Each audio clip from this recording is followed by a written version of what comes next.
Também respeito a nossa democracia, respeito a nossa Constituição e respeito quem pensa diferente. Discordar é natural, mas o respeito tem que ser sempre mantido. E fico bem à vontade, senhor presidente, porque nesta casa procurei agir sempre com a minha consciência, dizendo sim aos projetos do governo, quando entendia que o povo brasileiro merecia daqueles projetos, necessitava daqueles projetos, e dizendo não, quando entendia que não trazia nenhum benefício para o povo brasileiro. Pois bem, há muito tempo sou assíduo nesta tribuna para expressar o meu descontentamento com o atual governo. Foram vários e vários pronunciamentos alertando que o país poderia chegar a esta situação na qual nos encontramos. Mas tudo foi muito em vão. Como um anal sem rumo, o governo continua a conspirar contra o presente e o que é pior, contra o futuro do povo brasileiro. Mas não há mal que dure sempre, nem bem que nunca se acabe. O processo de impeachment está avançando na Câmara dos Deputados, é verdade, ganhando forma e apoio a cada dia. É inútil o governo insistir na desgastada tática de repetir inúmeras vezes uma mesma fala para tentar fazer com que ela seja percebida como verdadeira. Houve, sim, crime de responsabilidade. E inconsistente o jargão de que impeachment é golpe, que já não cola mais. Impeachment não é golpe, sabemos disso. Está previsto na Lei 1079, de 10 de abril de 1950 e, portanto, previsto na nossa Constituição. É um instituto previsto na nossa Constituição. As normas para o processamento do impeachment, para além de já contarem com a previsão legal minuciosa, também foram legitimadas pelo Supremo Tribunal Federal, sendo o processo aprovado na Câmara dos Deputados, como tudo indica, será conduzido aqui no Senado, pelo presidente da Suprema Corte Brasileira. Aqui, como está sendo na Câmara dos Deputados, teremos toda a garantia do contraditório e da ampla defesa. E é assim que tem que ser. Tudo está sendo feito de maneira clara e cristalina, como deve ser. Como disse ontem, o Brasil precisa de um novo rumo e, com a permanência do atual governo, jamais o teremos. Não acredito mais. Precisamos de mudança, precisamos da possibilidade de um novo amanhã. Se o presente já está comprometido, imagine o nosso futuro se continuarmos nessa linha. O que o povo brasileiro tem hoje?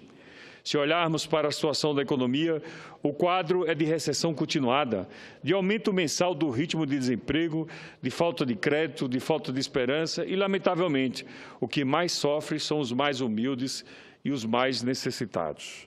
Senhoras, senhores senadores, praticamente cada família brasileira tem uma pessoa desempregada, é verdade. Mais de 60 milhões de brasileiros têm suas contas, estão inadimplentes com suas contas.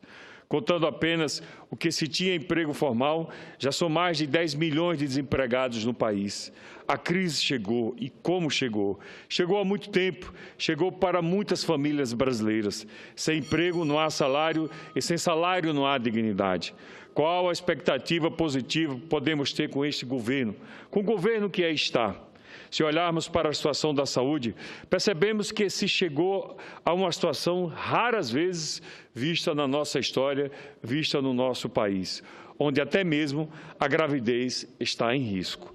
Casais estão sendo obrigados a atrasar indefinidamente, senador Garibaldo, uma sonhada gestação, porque o bebê está ameaçado pela microcefalia, pelo Zika vírus.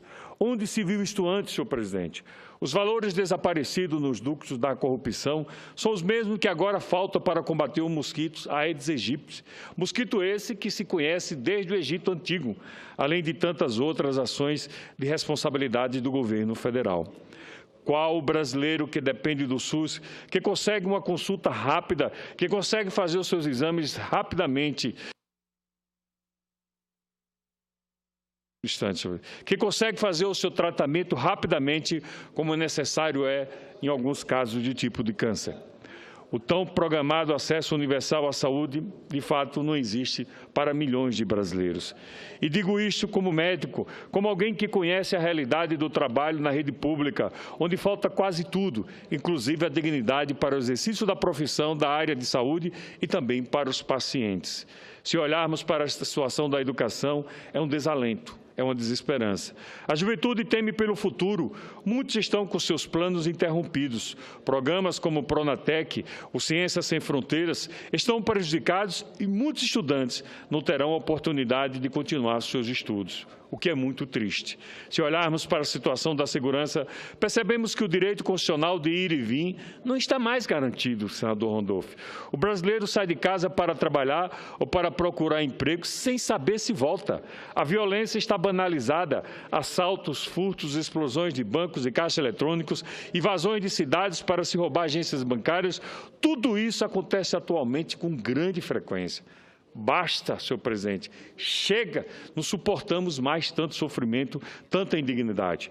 O povo brasileiro não pode conviver com tantos desmandos. Repito, precisamos de um novo rumo, de um recomeço, de um rearranjo de forças para contribuir, para que novos ventos soprem em favor do povo brasileiro, em favor dos brasileiros. A aprovação do impeachment significará uma oportunidade para se restabelecer a confiança nos mais variados setores da economia, para se erguer a autoestima dos brasileiros, no mínimo isso.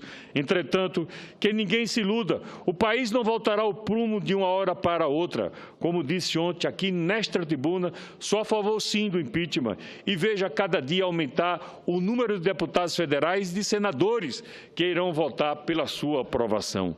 Em verdade, nada mais fácil do que traduzir o sentimento de suas bases, o sentimento das ruas, o sentimento da grande maioria do povo brasileiro, que neste momento não se encontra dividido. O povo brasileiro sabe o que quer e o que o povo brasileiro quer é um novo rumo, uma nova condução, senador Garibaldi.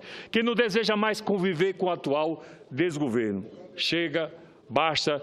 É a hora realmente de trilharmos um novo caminho e de construirmos uma nova esperança e materializar essa esperança e de termos novos sonhos. Muito obrigado, senhor presidente.